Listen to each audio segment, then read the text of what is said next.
क्या हुआ जब एक साधु को राम लल्ला ने बाल रूप में दर्शन दिए। दोस्तों, राम लल्ला की अयोध्या में विराजित होते ही चमत्कार पर चमत्कार हुए जा रहे हैं, जिन्हें सुनकर हर कोई राम लल्ला की भक्ति में मग्न होते जा रहे हैं। और दोस्तों, हमारे राम लल्ला का प्रभाव तो अब विदेशी लोगों पर भी होने लगा है। अभी का यानी 14 जनवरी को दुबई के आबू धाबी में भी विशाल हिंदू मंदिर का उद्घाटन हो गया है, जिसके लिए प्रधानमंत्री नरेंद्र मोदी भी गए थे। इससे यह पता चलता है कि सनातन धर्म कितनी तेजी से दुनिया भर में छा रहा है। लेकिन दोस्तों, अभी उस चमत्कार की बात करते हैं जो कि एक साधु के साथ हुआ। कैसे एक साधु को राम लल्ला ने साक्षात दर्शन दिए, जिसे सुनने के बाद हर कोई राम लल्ला की भक्ति में डूब रहा है।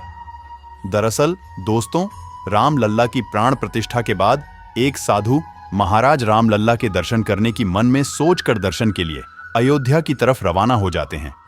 आपको बता दें कि वह साधु महाराज राम लल्ला में बहुत ही ज्यादा विश्वास रखते थे। सुबह उठने के साथ ही राम नाम जपने लगते थे और रात को सोने से पहले भी राम नाम का जाप करते रहते थे। और तो और वे सुबह सुबह उठकर ठंडे पानी से नहाकर राम भक्ति करते थे। कई बार तो कुछ लोगों ने उन्हें कहा कि महाराज, अब आपकी उम्र ज्यादा हो गई है, आप अपने शरीर को इतना कष्ट न दे भगवान से, अभी वृद्ध अवस्था में आपको क्या चाहिए। तब वे साधु महाराज कहते हैं कि मुझे इस उम्र में अपने राम लल्ला से कुछ नहीं चाहिए, लेकिन बस एक बार उनके दर्शन करना चाहता हूं। और इसी आस को लेते हुए जब राम लल्ला की प्राण प्रतिष्ठा हुई, तब 22 जनवरी के दिन किसी सामान्य इंसान का प्रवेश नहीं था, तो वे साधु महाराज 23 जनवरी को राम लल्ला के पास जाने की ठान लेते हैं। लेकिन जब अयोध्या राम मंदिर तक पहुंचते हैं तो वे देखते हैं कि तब तक तो बहुत ही लंबी लाइन लग चुकी है, क्योंकि वे बहुत दूर से आए थे, इसलिए जल्दी नहीं पहुंच पाए थे। लेकिन उन्होंने हार नहीं मानी और लाइन में लग गए। जैसे जैसे दिन ढलता गया, सभी भक्तजन दर्शन करके जाते रहे और शाम होते ही चली गई। लेकिन जब तक उन साधु महाराज का दर्शन करने का आया, तब तक रात काफी हो चुकी थी और राम लल्ला के सोने का समय हो गया था। तो पुजारी जी ने बाकी बचे हुए भक्तों को कहा कि आप सभी कल आकर प्रभु के दर्शन कर लेना, अभी उनके सोने का समय है। धीरे धीरे करके लोगों की भीड़ वहां से चली गई, लेकिन वे साधु महाराज कहीं नहीं गए और उदास होकर मंदिर से कुछ दूरी पर जाकर बैठ गए और राम लल्ला की स्मरण करने लगे और बोले, हे प्रभु, ये कैसी परीक्षा है आपकी, मैं इतनी दूर से आपके दर्शन करने के लिए आया और आपने मुझे दरअसल ही नहीं दिए। तभी राम लल्ला का ऐसा चमत्कार होता है कि वह साधु महाराज अपनी इंद्रियों पर यकीन नहीं कर पाते होता। कुछ यूं है कि जब साधु महाराज उदास चेहरे के साथ बैठे थे, तभी एक नन्हा बच्चा करीब 5 से 6 साल का साधु महाराज के पास आता है और उनको कहता है कि बाबा, आप उदास क्यों बैठे हैं। तभी वह साधु बच्चे की तरफ देखते हैं। वह बच्चा मुस्कुराते हुए फिर से बोलता है, बाबा, आप उदास ना हो, आपको मंदिर के पुजारी जी बुला रहे हैं, जाइए। तभी वह बच्चा उन महाराज को हाथ पकड़कर मंदिर के मेन दरवाजे तक ले जाता है और कहता है कि आप रुकिए, मैं पुजारी जी को बुलाता हूं। इतना बोल के वह बच्चा वहां से जाता है। तभी पुजारी जी एक साथ में छोटे बर्तन को लिए मेन दरवाजे की ओर आते हैं और साधु को वहां खड़े पाते हैं। तो उनसे पूछते हैं कि हे साधु, आप यहां क्या कर रहे हैं। तब वे महाराज विगत घटवार सभी बातें पुजारी जी को बताते हैं।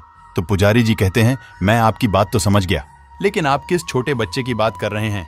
मेरे पास तो कोई बच्चा नहीं आया द्वार खुलवाने के लिए, मैं तो राम लल्ला के सामने रखे दीपक में घी डालने के लिए आया था। तभी साधु हैरान रह जाते हैं और मन ही मन उस नन्हे बच्चे के बारे में सोचने लग जाते हैं। लेकिन पुजारी जी कहते हैं कि आप चिंता न करें, जब आप यहां तक आ ही गए हैं तो राम लल्ला के दर्शन भी कर ही लीजिए। और पुजारी जी द्वार खोल देते हैं। तब वे साधु महाराज राम लल्ला के दर्शन करते हैं और उनके चमत्कार को नमन करते हैं। और फिर पुजारी जी उन साधु महाराज को रहने की जगह देते हैं और भोजन देते हैं। अगले दिन वे साधु महाराज राम लल्ला के सुबह दर्शन करके अपने गांव के लिए रवाना हो जाते हैं और सभी को इस चमत्कार के बारे में बताते हैं और सभी लोगों को कहते हैं कि राम लल्ला ने उन्हें एक बालक के रूप में दर्शन दिए हैं। ऐसे अनेकों चमत्कार आजकल अयोध्या नगरी में हो रहे हैं। एक बहुत ही बड़ा चमत्कार, और जान लीजिए दोस्तों, जब रामलला के मंदिर बनने का फैसला आना था, तब एक और चमत्कार हुआ था। इसका एक प्रमाण पत्रकार हेमंत शर्मा की किताब युद्ध में अयोध्या में मिलता है। फैजाबाद जिला अदालत ने 1 फरवरी 1986 को विवादित स्थल का ताला खोलने का आदेश दिया था। जिले के जज कृष्ण मोहन पांडेय के इस आदेश के पीछे एक काले बंदर की दैवीय प्रेरणा को माना जाता है। दरअसल उस दिन एक काला बंदर सारा दिन फैजाबाद की जिला अदालत की छत पर बैठा रहा। जज कृष्ण मोहन पांडे ने 1991 में प्रकाशित अपनी आत्मकथा में लिखा है, जिस रोज मैं ताला खोलने का आदेश लिख रहा था, मेरी अदालत की छत पर एक काला बंदर पूरे दिन फ्लैग पोस्ट को पकड़कर बैठा रहा। वे लोग जो फैसला सुनने के लिए अदालत आए थे, उस बंदर को फल और मूंगफली देते रहे, पर बंदर ने कुछ नहीं खाया, चुपचाप बैठा रहा। फैसले के बाद जब डीएम और ऐसे एसपी मुझे मेरे घर पहुंचाने गए तो मैंने उस बंदर को अपने घर के बरामदे में बैठा पाया। मुझे आश्चर्य हुआ। मैंने उसे प्रणाम किया। वह कोई दैवीय ताकत थी जो कि रामलला के मंदिर पक्ष में ही फैसला करवाना चाहती थी, और कुछ लोग तो उस बंदर को साक्षात हनुमान जी मानते हैं। मुंबई की 96 साल की कार सेवक शालिनी रामकृष्ण दबीर ने विवादित ढांचा विध्वंस की साक्षी रही है। उन्होंने 6 दिसंबर 1992 के दिन भी वार्नर की उपस्थिति के बारे में बताया था। उन्होंने कहा था, वो पल याद आता है जब वह एक दीवार टूटी ही नहीं थी। हम सुबह से मारुति स्तोत्र बोलते थे, लेकिन कुछ हो नहीं रहा था। क्या करें क्या न करें की स्थिति थी, क्योंकि 5 बजे सूर्यास्त हो जाता तो हम कुछ नहीं कर पाते। फिर वहां पास के पेड़ से एक वानर आया, वो दीवार पर बैठा। हम सब देखने लगे कि क्या बात है। ये वार्नर ने इधर उधर सिर घुमाकर देखा और वहां से चला गया, और फिर धड़ से दीवार गिरी। इसके बाद 2 घंटे तक धूल के गुबार से हमें वहां कुछ दिखाई नहीं दिया था। और भी अनेकों चमत्कार हुए जो कि रामलल्ला की उपस्थिति को दर्शाते हैं। तो दोस्तों, क्या लगता है आखिर कौन था वह छोटा बच्चा जो कि साधु को मंदिर तक ले गया? इस वीडियो को इतना शेयर करें कि हिंदू भाइयों को इन चमत्कारों की सूचना मिल सके।